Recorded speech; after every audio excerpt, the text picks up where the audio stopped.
Look, great music transcends eras, but Southern rock in the 70s had its own special DNA, and these 5 songs best represent everything it had to offer.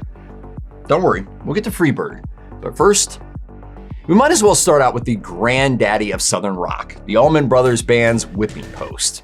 Feel like I'm dying. This is the tester for Southern rock. You can fake your way through some songs, but when you run into nothing but soul for 23 minutes, the kind of extended riff-driven jam that reaches deep and tickles your bones, you know you're a legit Southern rock fan. Originally a 5-minute track on their 1969 debut album, it was the version from their live 1971 at Fillmore East release that cemented Whipping Post as a Southern mainstay and played a critical role in making the Allman Brothers a household name.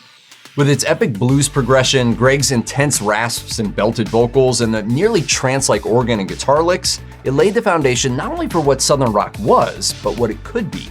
A group of absolutely synchronized musicians totally engrossed in the moment and pouring every inch of themselves into the performance.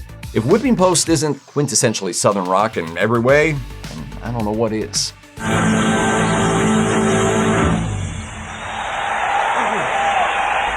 You're welcome. The first song off Lynyrd Skynyrd's second album, 1974's Second Helping, Sweet Home Alabama, is so dang catchy that it doesn't matter that a bunch of guys from Florida turned a song about Alabama into an anthem for the South at large. What can you even say about it that hasn't already been said? There's only one thing you can do, same thing Ronnie's always told you to do. Somehow, it manages to distill everything Southern rock was becoming and would become into less than 5 minutes, with a chorus that shames your toes for not tapping, and 3 simple verses that capture the Southern climate more effectively than a mosquito net. They even found room to squeeze in some lighthearted digs at Neil Young. Southern man, don't need him around anyhow. And if you didn't know, it's a callback to Neil Young's Southern Man, which was, well, not exactly a glowing portrait of a person from the South. As for its enduring quality, well, I can't think of too many 50-plus-year-old songs with 1.6 billion streams on Spotify, so that has to count for something. All right, you knew it was coming. 'Cause I'm as free as 1973's Freebird is a musical journey. There's really no other way to put it. From that simple nostalgic intro on the keys to the rhythmic blues progression the first time the chorus picks up steam, it guides you like a wise old southern wizard through the misty and riff-littered mountains of, I don't know, northern Florida maybe. How long is Freebird? As long as Lynyrd Skynyrd wanted it to be at any given show, because that's the beauty of this bird, is that it can change. It never sounds exactly the same twice. All that said, the first half is a little more than a really good Skynyrd song. It's the second half that turns stadiums into riots and breaks your neck when you try to keep up in the car.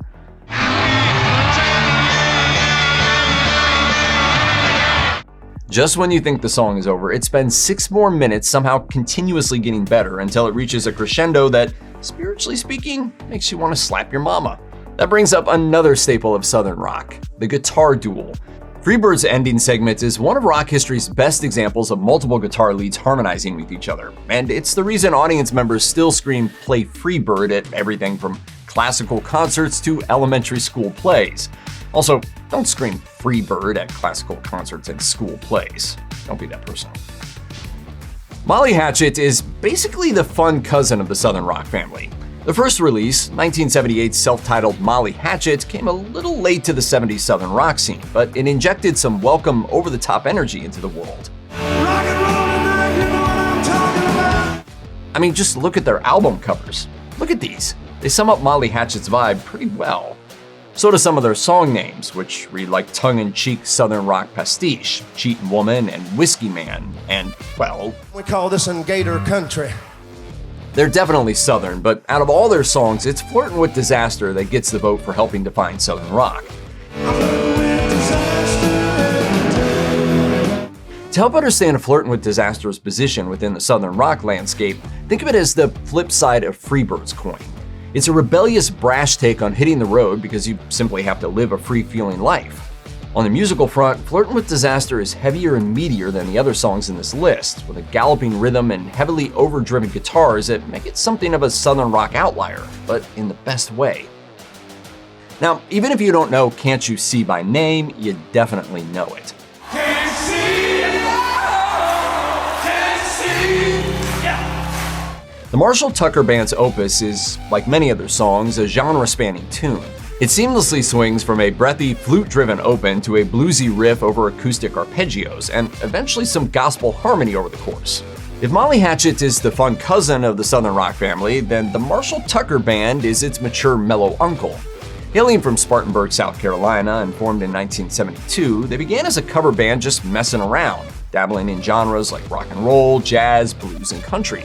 So when they decided to write their own original music, with Can't You See being the second song off their first album, their own identity came out naturally. Their work was cross-genre, but still distinctly Southern rock at its core. Their unique blend of styles may be why they didn't get famous right off the bat.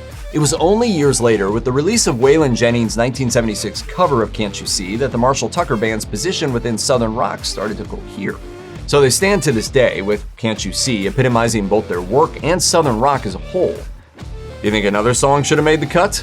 Drop a comment with your top 5.